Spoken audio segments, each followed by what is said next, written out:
The next voice you will hear will be the President of the United States. Thank you. Hello. Hello, Mr. President. How are you doing Andy, today? how are you? I'm doing great. You must be doing great because you're down in Columbus today. Well, you know, it was beautiful, and a whole lot of Buckeyes were out here, and they're feeling pretty good about their record right now. So the mood was cheerful. Did they make you do OHIO while you were there? They don't have to make me do it. I do it on my own. I've been here so much that, you know, I'm a professional Ohio State cheerleader. Sounds good. All right, I want to talk to you about basketball because I know you love basketball. Byron Scott and Kyrie Irving are here with the Cavaliers now. Your thoughts on those two guys? Well, look, Byron's a fine coach and does a great job. Kyrie's, you know, not just met expectations; he's exceeded them. You know, he was, you know, showed what he could do last year, and despite, you know, occasional injuries, I mean, he's just a solid player. That doesn't make a lot of rookie mistakes. You know, has a shot, good off the dribble, knows how to find the open man. So, you know, it's a lot of talent at the point guard position. You guys just need to round it out. Byron Scott, I had a chance to catch up with him yesterday. He said that you owe him lunch because in Indianapolis about 4 years ago, he was supposed to be at a convention that you were at, and he didn't show up, but his son was there, Thomas was there, and Thomas got to spend some time with you. And Byron says the next time you're in Cleveland, either he owes you lunch or you owe him lunch. Well, you know what? Either way, I'd love to see Byron talk some basketball. Like I said, he's a fine coach, and I think he's really good with young players. You know, there's no doubt that you know, you guys are still a couple of pieces away from filling out the puzzle, but it'll be fun to watch the team. And as you know, we lost a big piece a couple years ago with LeBron James. Now you were rooting for him to go to Chicago, and at the time, I got to tell you, I was a little upset because I was like, oh, why would the president want LeBron James to go to Chicago? That's like taking a Fortune 500 company right out of Cleveland. You know, what I said was that if LeBron was going to move, obviously the Bulls would love to have him.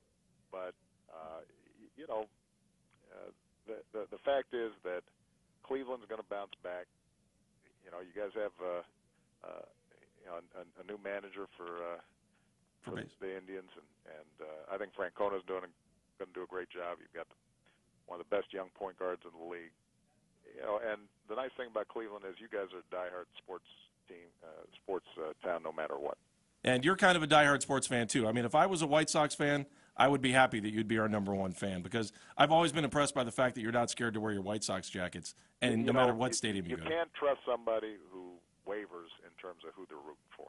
So now I got to admit, the White Sox broke my heart a little bit going down the stretch this year, but they were sort of overachieving middle of the season, and but I didn't think they'd lose 10 out of the last 12. I want to talk to you about the Browns because they're about to be sold for $1 billion. Do you think the price of sports is kind of getting out of hand for the average sports fan? Well, you know, I got to tell you that they can't lose sight of you know, who is paying all those big salaries and who's helping those owners make those profits. And you know, I think that most fans don't begrudge teams doing well. It is important, though, to make sure that tickets, for example, stay affordable. And, you know, I do get concerned when I look at some of the major league teams across sports that, you know, you're starting to price out a lot of families. You know, when somebody between parking and going to a ball game and, you know, buying a couple of hot dogs and a beer, you know, when that ends up being a couple $100 or more affair, that makes it tough for a lot of folks. So hopefully people remember why we play the game, and ultimately we play it because you know, folks in Cleveland are great fans, and folks in Chicago are great fans, and they need to be able to have access to those teams and make sure that they're being loyal to their hometowns. Mr. President, I know you spent some time in Columbus this week, an honorary Buckeye fan at least this week. What do you think about the way the NCAA is handling things? And they've had kind of a bizarre year with things going on not only at Penn State, but, you know, major football programs. Now, the Penn State situation is a little different than Ohio State, but the NCAA's had some scrutiny over the last year. Well, look, they made a smart move by moving to a playoff system, you know, in college football. And, you know, maybe it after folks get used to it a couple of years, maybe it ends up expanding to 8 teams instead of 4. But I think that was a good move. You do want to make sure that there's some consistency in terms of how they're applying the rules. And I think that having more clarity about the student athlete and how they're operating, how the teams operate, and what penalties are in place, will always be helpful. But in the end of the day, I think what college sports has to be about is making sure that young men and women are excelling, but also that they're getting a good education.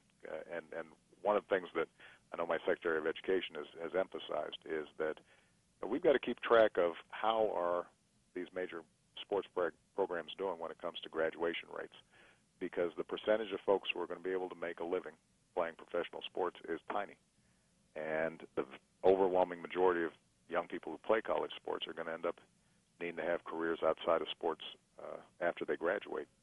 And so when you read some of these programs where the graduation rates are 8% or 10%, that's a disservice to the young people, particularly if those young people are helping to make those schools a whole lot of money. And I think that's something I'd like to see the NCAA and all the schools who have major sports programs focus on.